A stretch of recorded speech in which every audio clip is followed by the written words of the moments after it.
আল্লাহ যখন তোমার ভালোবাসার মানুষকে তোমার নসিবে লিখে দেন, তো সেটার কিছু নিশানি তোমার কাছে পৌঁছান।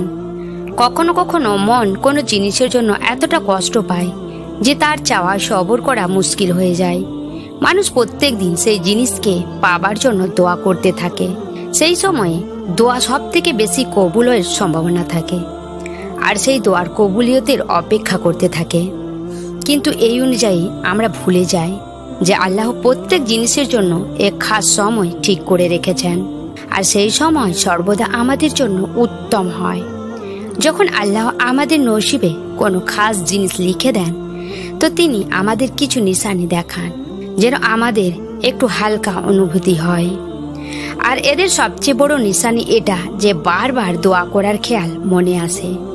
আপনি কোনো জিনিসকে কান্না করে চাইতে থাকেন, কেননা আল্লাহ সেই চাওয়া আপনার মনে দেন তখন যখন তিনি সেই জিনিসকে আপনার নসিবে লিখে দেন।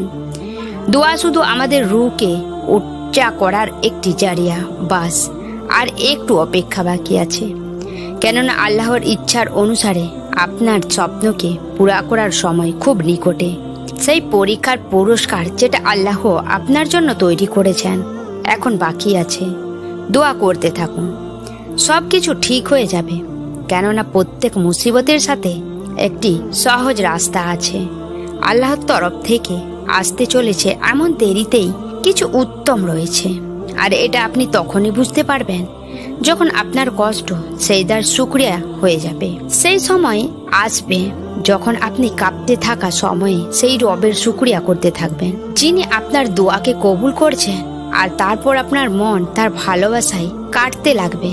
সেই সময় আপনি আপনার নসিবের উপর শান্তি অনুভব করবেন। যখন আল্লাহ আপনার দোয়াকে কবুল করার জন্য বেছে নেন, তো সেই দোয়া করার খেয়াল আপনার মনে দিয়ে দেন।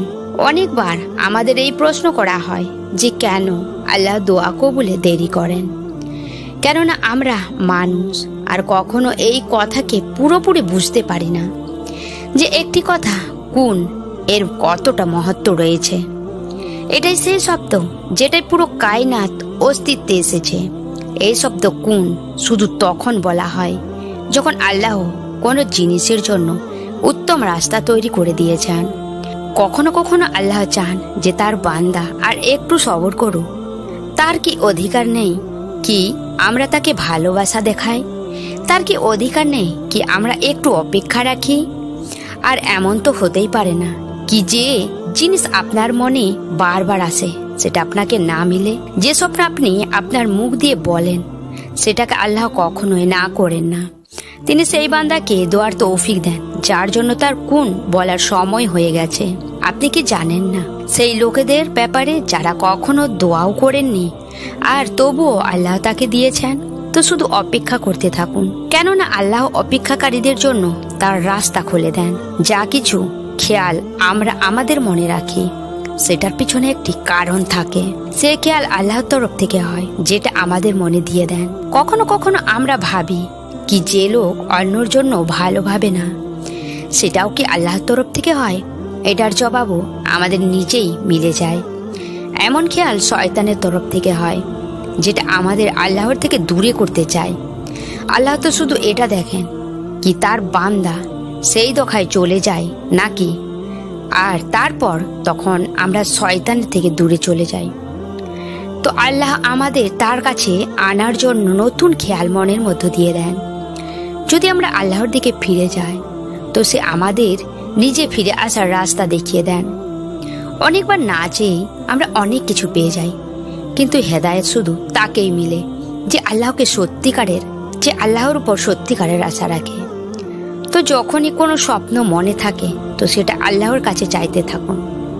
আল্লাহ তার বান্দাকে অনেক ভালোবাসেন আর সে দোয়া করার তৌফিক তাকেই দেন যার জন্য সে দোয়া কবুল করতে চান। আল্লাহ আমাদের সকলকে তার রহমতে ছায়া তলে রাখুন এবং আমাদের নেক হেদায়েত দান করুন, আর সকলের দোয়ার উপর কুন বলে দিন। আমিন ইয়া রাব্বুল আলামিন। কমেন্টে সকলে আমিন লিখে দেবেন।